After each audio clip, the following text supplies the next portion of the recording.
Hello guys, आज के इस वीडियो में टॉप 60 प्लस सामान्य ज्ञान के क्वेश्चंस देखेंगे। तो इस वीडियो को आप लोग ध्यान से देखिएगा। इस वीडियो में आपका पहला सवाल है, सदाबहार वर्षा वन कहाँ पर पाए जाते हैं। दोस्तों, सदाबहार वर्षा वन जो है यह पाए जाते हैं ब्राज़ील में। तो यहाँ पर बिल्कुल सही जवाब कीजिएगा, ऑप्शन नंबर बी ब्राज़ील में। देखिए क्वेश्चन नंबर 2 है, हिंदी को राजकीय भाषा कब घोषित किया गया। तो हिंदी जो है राजकीय भाषा के रूप में घोषित किया गया था 26 जनवरी 1965 में। तो बिल्कुल सही जवाब है ऑप्शन नंबर डी, 26 जनवरी 1965 में। देखिए अगला सवाल, फिजेंट और मोनाल जैसे पक्षी किस प्रकार के वन में पाए जाते हैं। तो फिजेंट और मोनाल जैसे पक्षी जो हैं यह पाए जाते हैं शीतोष्ण पर्णपाती वन में। तो बिल्कुल सही जवाब है ऑप्शन नंबर डी। देखिए क्वेश्चन नंबर 4 है, सिनकोना के वृक्ष किस वन में पाए जाते हैं। तो सिनकोना के वृक्ष जो है मुख्य रूप से पाए जाते हैं विषुवतीय वन में। तो क्वेश्चन का बिल्कुल सही जवाब है ऑप्शन नंबर ए, विषुवतीय वन में। चलिए नेक्स्ट क्वेश्चन नंबर 5, भूमध्य रेखा के निकट किस तरह के वन पाए जाते हैं। तो भूमध्य रेखा के निकट जिस प्रकार के वन पाए जाते हैं इनमें से कीजिएगा उष्णकटिबंधीय वन। तो यहाँ पर बिल्कुल सही जवाब है ऑप्शन नंबर बी, उष्णकटिबंधीय वन। देखिए क्वेश्चन नंबर 6 है, ऑस्ट्रेलिया के घास के स्थल को दिया गया भौगोलिक नाम क्या है। दोस्तों, ऑस्ट्रेलिया के घास के स्थल को जो भौगोलिक नाम दिया गया है इनमें से कीजिएगा डाउन्स। तो बिल्कुल सही जवाब है ऑप्शन नंबर ए, डाउन्स। देखिए क्वेश्चन नंबर 7 है, कौन सा प्राकृतिक प्रदेश विकसित प्रदेश के नाम से जानी जाती है। देखिए प्राकृतिक प्रदेश जो कि विकसित प्रदेश के नाम से जानी जाती है तो इनमें से कीजिएगा भूमध्य सागरीय। तो बिल्कुल सही जवाब है ऑप्शन नंबर सी, भूमध्य सागरीय। देखिए क्वेश्चन नंबर 8 है, किस प्राकृतिक प्रदेश में शीतकालीन वर्षा होती है। तो शीतकालीन वर्षा इनमें से होती है भूमध्य सागरीय में। तो बिल्कुल सही जवाब है ऑप्शन नंबर बी, भूमध्य सागरीय में। देखिए क्वेश्चन नंबर 9 है, संस्कृत से सर्वाधिक प्रभावित द्रविड़ भाषा कौन सी है। तो संस्कृत से प्रभावित द्रविड़ भाषा इनमें से कीजिएगा तेलुगु। तो यहाँ पर बिल्कुल सही जवाब है ऑप्शन नंबर बी, तेलुगु भाषा। देखिए क्वेश्चन नंबर 10 है, भाषा के संबंध में हिंदी शब्द का प्रयोग सबसे पहले किसने किया था। तो सबसे पहले हिंदी शब्द का प्रयोग करने वाले इनमें से बताएंगे अमीर खुसरो। तो यहाँ पर सही जवाब कीजिएगा ऑप्शन नंबर ए, अमीर खुसरो। देखिए अगला सवाल, गोवा की स्वीकृत राजभाषा कौन सी है। तो गोवा की जो स्वीकृत राजभाषा है इनमें से कीजिएगा कोंकणी। तो बिल्कुल सही जवाब है ऑप्शन नंबर ए, कोंकणी, जो कि गोवा की स्वीकृत राजभाषा है। देखिए क्वेश्चन नंबर 12 है, देश के लगभग कितने प्रतिशत भूभाग में दूरदर्शन की प्रसारण सुविधाओं का विस्तार है। तो दूरदर्शन की प्रसारण का विस्तार जो है टोटल 82% भाग में है। तो यहाँ पर सही जवाब कीजिएगा ऑप्शन नंबर सी, 82%। देखिए क्वेश्चन नंबर 13 है, दूरदर्शन से रंगीन कार्यक्रमों की शुरुआत कब से हुई थी। तो दूरदर्शन से रंगीन कार्यक्रमों की शुरुआत जो है यह हुआ था 1982 में। तो यहाँ पर बिल्कुल सही जवाब कीजिएगा ऑप्शन नंबर सी, 1982 में। देखिए क्वेश्चन नंबर 14 है, दूरदर्शन का दैनिक राष्ट्रीय कार्यक्रम किस वर्ष में आरंभ किया गया। तो दूरदर्शन का दैनिक राष्ट्रीय कार्यक्रम जो है इसकी शुरुआत हुआ था 1972 में। तो यहाँ पर बिल्कुल सही जवाब कीजिएगा ऑप्शन नंबर बी, 1972 में। चलिए क्वेश्चन नंबर 15 है, भारत का सबसे ऊंचा टीवी टावर कहाँ पर स्थापित है। तो सबसे ऊंची टीवी टावर जो है इनमें से बताएगा फजिल्का में। तो बिल्कुल सही जवाब है ऑप्शन डी, फजिल्का में सबसे ऊंचा टीवी टावर स्थित है। देखिए क्वेश्चन नंबर 16 है, पहली डाक टिकट कहाँ पर जारी की गई थी। तो सबसे पहली डाक टिकट जो है इनमें से जारी हुआ था कराची में। तो बिल्कुल सही जवाब कीजिएगा ऑप्शन नंबर बी, कराची में सबसे पहला डाक टिकट जारी हुआ था। चलिए नेक्स्ट क्वेश्चन, डाक विभाग की स्थापना कब हुई थी। तो डाक विभाग की स्थापना जो है 1854 में हुआ था। तो यहाँ पर सही जवाब कीजिएगा ऑप्शन नंबर ए, 1854 में। देखिए अगला सवाल, कोरियर सेवा प्रतिस्पर्धा के लिए भारतीय डाक विभाग ने द्रुत डाक सेवा कब आरंभ किया था। तो द्रुत डाक सेवा आरंभ 1986 में किया गया था। तो यहाँ पर सही जवाब कीजिएगा ऑप्शन नंबर डी, 1986 में। देखिए अगला सवाल, सबसे अधिक डाकघर किस देश में है। तो विश्व की तुलना में सबसे ज़्यादा डाकघर भारत देश में है। तो यहाँ पर बिल्कुल सही जवाब है ऑप्शन नंबर ए, भारत देश में। देखिए क्वेश्चन नंबर 20 है, भारत में पहली SDT सेवा किन 2 स्थानों के मध्य में शुरू की गई थी। तो पहली SDT सेवा जो है इसकी शुरुआत हुआ था लखनऊ से कानपुर के बीच में। तो यहाँ पर सही जवाब कीजिएगा ऑप्शन नंबर सी, लखनऊ से कानपुर के बीच में। देखिए क्वेश्चन नंबर 21 है, कार्य का मात्रक क्या है। दोस्तों, कार्य का मात्रक जो है इनमें से कीजिएगा जल। तो यहाँ पर आपका बिल्कुल सही जवाब है ऑप्शन नंबर ए, जल, जो कि कार्य का मात्रक है। देखिए क्वेश्चन नंबर 22 है, दूरी की इकाई निम्नलिखित में से कौन सी है? वाट, प्रकाश वर्ष, जल या फिर न्यूटन? तो दूरी की इकाई जो है इनमें से कीजिएगा प्रकाश वर्ष। तो बिल्कुल सही जवाब है ऑप्शन बी, प्रकाश वर्ष। देखिए क्वेश्चन नंबर 23 है, भौतिक मात्रा ज्योति की इकाई क्या है? तो भौतिक मात्रा ज्योति की इकाई जो है इनमें से कीजिएगा लक्स। तो बिल्कुल सही जवाब है ऑप्शन नंबर सी। देखिए क्वेश्चन नंबर 24 है, विद्युत मात्रा की इकाई क्या है? तो विद्युत मात्रा की इकाई इनमें से कीजिएगा एम्पियर। तो बिल्कुल सही जवाब है ऑप्शन नंबर ए, एम्पियर जो कि विद्युत मात्रा की इकाई है। देखिए क्वेश्चन नंबर 25 है, विद्युत आवेश की ऐसा इकाई क्या है? तो विद्युत आवेश की ऐसा इकाई इनमें से कीजिएगा कूलम। तो यहाँ पर बिल्कुल सही जवाब है ऑप्शन नंबर सी, कूलम। देखिए क्वेश्चन नंबर 26 है, रॉकेट किस सिद्धांत पर कार्य करता है? रॉकेट जो है यह कार्य करते हैं न्यूटन का तृतीय नियम पर। तो यहाँ पर सही जवाब है ऑप्शन नंबर ए, न्यूटन के तृतीय नियम पर। देखिए क्वेश्चन नंबर 27 है, बल की परिभाषा आती है न्यूटन के किस नियम के साथ? तो बल की परिभाषा जो है यह आती है गति के पहले नियम से। तो यहाँ पर बिल्कुल सही जवाब कीजिएगा ऑप्शन नंबर ए, गति के पहले नियम से। देखिए क्वेश्चन नंबर 28 है, सूर्य की ऊर्जा उत्पन्न होती है किसके द्वारा? तो सूर्य की ऊर्जा जो है उत्पन्न होती है नाभिकीय संलयन द्वारा। तो यहाँ पर बिल्कुल सही जवाब कीजिएगा ऑप्शन नंबर बी, नाभिकीय संलयन द्वारा। देखिए क्वेश्चन नंबर 29 है, सूर्य का ताप किसके द्वारा मापा जाता है? तो सूर्य का ताप जो है यह नापते हैं पायरोमीटर तापमापी द्वारा। तो यहाँ पर सही जवाब कीजिएगा ऑप्शन नंबर सी, पायरोमीटर तापमापी द्वारा।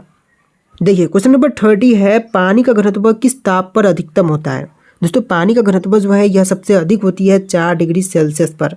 तो यहाँ पर सही जवाब कीजिएगा option number B, 4 degree Celsius पर। देखिए क्वेश्चन नंबर 31 है, ध्वनि का त्वरण किस पर निर्भर करता है? तो ध्वनि का त्वरण जो है इनमें से निर्भर करती है आवृत्ति पर। तो बिल्कुल सही जवाब है ऑप्शन नंबर ए, आवृत्ति पर। देखिए अगला सवाल, 10+2+3 शिक्षा पद्धति कब लागू की गई थी? 10+2+3 शिक्षा पद्धति जो है लागू हुआ था राष्ट्रीय शिक्षा नीति 1986 के तहत। तो यहाँ पर सही जवाब कीजिएगा ऑप्शन नंबर ए, 1986 राष्ट्रीय शिक्षा नीति के तहत। देखिए क्वेश्चन नंबर 33 है, एफिल टावर के डिजाइनर कौन थे? दोस्तों एफिल टावर के डिजाइनर जो कि इनमें जो बताएंगे सर गुस्ताव एफिल। तो बिल्कुल सही जवाब है option number A, sir Gustav Eiffel. देखिए अगला सवाल, येलोस्टोन नेशनल पार्क कहाँ पर अवस्थित है? तो येलोस्टोन नेशनल पार्क जो है इनमें से कीजिएगा अमेरिका में। तो यहाँ पर बिल्कुल सही जवाब है ऑप्शन डी, अमेरिका में। देखिए क्वेश्चन नंबर 35 है, स्टैचू ऑफ लिबर्टी कहाँ पर स्थित है? भारत, फ्रांस, न्यूयॉर्क या फिर चीन में?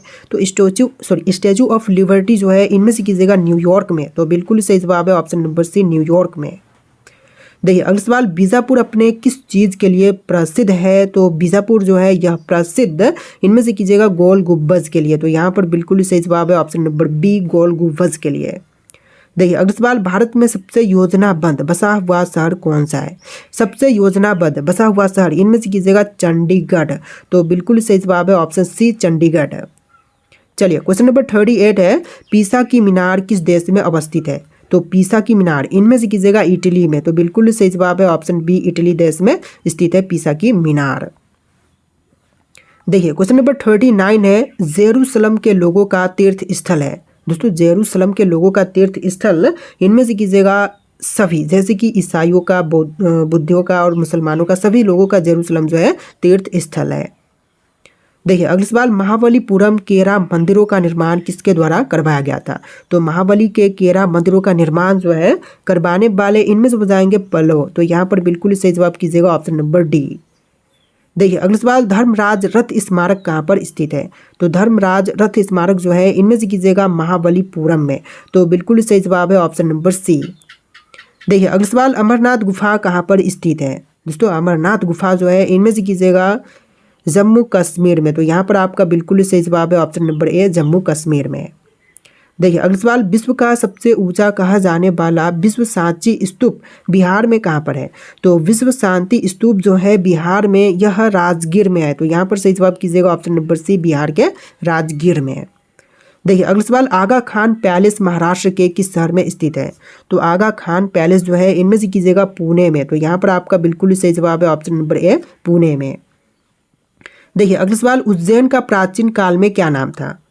देखिए उज्जैन जो था इसका प्राचीन काल में नाम था अवंतिका। तो यहाँ पर सही जवाब कीजिएगा ऑप्शन नंबर बी, अवंतिका, जो कि प्राचीन काल में उज्जैन का नाम था। देखिए आपका अगला सवाल है, सन 1897 में इलेक्ट्रॉन की खोज किसने किया था? दोस्तों 1897 में इलेक्ट्रॉन की खोज करने वाले इनमें से बुझाएंगे जे थॉमसन। तो यहाँ पर आप लोग बिल्कुल सही जवाब कीजिएगा, option number A J Thomson.